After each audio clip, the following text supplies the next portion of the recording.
Usain Bolt ने आखिरी के 3 ओलंपिक्स में 8 गोल्ड मेडल जीते हैं और इसके लिए वो ओलंपिक ट्रैक्स के ऊपर 115 सेकंड से भी कम वक्त तक भागे हैं और इतने में ही उन्होंने $119 मिलियन से ज्यादा बना दिए। मतलब उनके 1 सेकंड भागने की कीमत हुई $1 मिलियन से भी ज्यादा। ग्रेट। लेकिन इन 115 सेकंड्स को अपने करियर की बेस्ट सेकंड बनाने के लिए वो 20 से ज्यादा सालों तक धूप में कई हजारों किलोमीटर तक भागे हैं। ओलंपिक ट्रैक के ऊपर 1 सेकंड की गलती मतलब अगले 4 साल का इंतजार और आगे के 4 साल के बाद नेक्स्ट ओलंपिक में मौका मिलेगा नहीं मिलेगा कोई नहीं कह सकता। तो ओलंपिक ट्रैक के ऊपर खुद से 1 सेकंड की गलती होने का 1% चांस भी ना रहे, उस हद तक उन्होंने खुद को 20 साल तक ट्रेन किया, तब जाके उनके 1 सेकंड भागने की कीमत हुई $1 मिलियन से भी ज्यादा। इसे कहते हैं इन्वेस्टमेंट। अब आप सोचो कि आपने अपनी लाइफ में ऐसा कोई इन्वेस्टमेंट किया है या नहीं।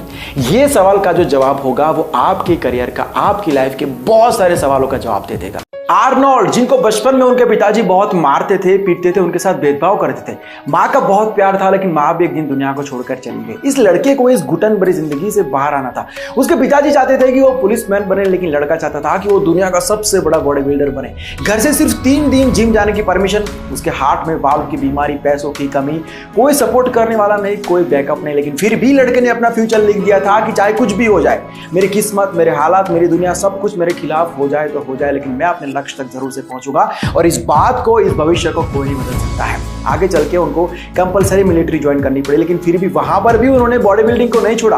भाग भाग कर कॉम्पिटिशंस में जाना पड़ता था, पनिशमेंट्स भी मिलती थी, जेल में भी रहना पड़ता था, लेकिन बंदा झुकने को तैयार नहीं था और आखिरकार उन्होंने वो सब कुछ हासिल किया जो तय किया था, चाहे वो फिल्म्स हो, अवार्ड्स हो, नेम, फेम, मनी, पावर, सब कुछ।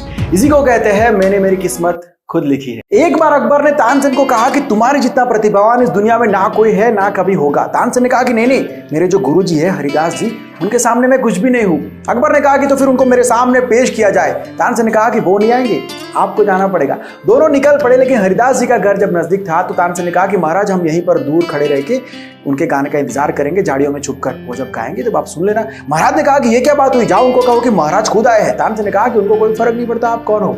आखिरकार इंतजार करना पड़ा। देर रात को हरिदास जी ने राग छिड़ा और उसे सुनकर अकबर की आंख में आंसू आ गए। जब महल की तरफ लौट रहे थे तो उन्होंने तानसेन से कहा कि तुम ऐसा क्यों नहीं गा सकते हो, कोशिश करो, कुछ भी नामुमकिन नहीं है।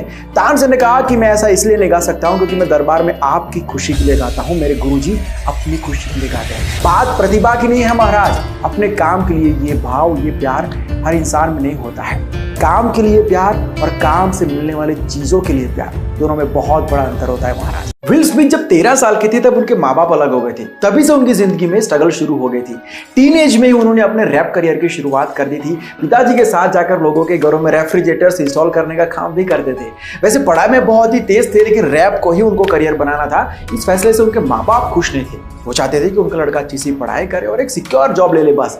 फिर भी उन्होंने अपने लड़के को 1 साल का वक्त दिया, लेकिन 1 साल का वक्त किसी भी करियर के लिए काफी नहीं होता है। लेकिन जो भी करना था इसी 1 साल में करना था। अपने दोस्तों के साथ मिलकर उन्होंने बेहतरीन म्यूजिक बनाए, सक्सेस की हाइट पर पहुंच गए, सब कुछ सही था। लेकिन उसके बाद ऐसा डाउनफॉल आया, सब खत्म हो गया। उनको खुद को समझ में नहीं आया कि ये सब क्या हो गया।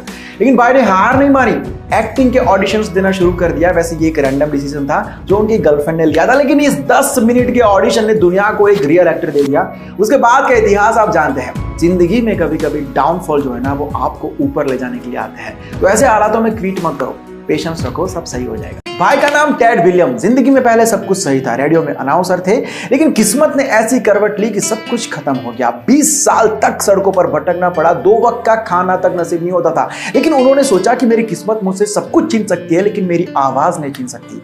वो एक साइन बोर्ड लेकर पेट्रोल पंप पर खड़े रहने लगे। उस पर लिखा था कि मेरे पास गोल्डन वॉइस है, मेरे हालातों ने मुझे यहाँ पहुंचा दिया है, क्या आप मेरी मदद कर सकते हैं। सुनने में पागलपन लगता है, लेकिन शायद इसी को उम्मीद कहते हैं। वो भाई की उम्मीद इतनी स्ट्रांग थी कि शायद कोई देखेगा, रुकेगा, मदद मिलेगी और मेरी किस्मत बदल सकती है। एक दिन एक रिपोर्टर ने उनका इंटरव्यू लिया, यूट्यूब पे डाला, वीडियो वायरल हो गया क्योंकि आवाज सच में गोल्डन थी। उसके बाद जो हुआ वो इतिहास है। आज अमेरिका की जानी मानी हस्तियों में एक नाम इनका भी है, man with the golden voice. Moral of the video is, अगर आपके पास टैलेंट है ना तो उम्मीद मत छोड़ना यार, क्योंकि चमत्कार तो रोज ही होते हैं।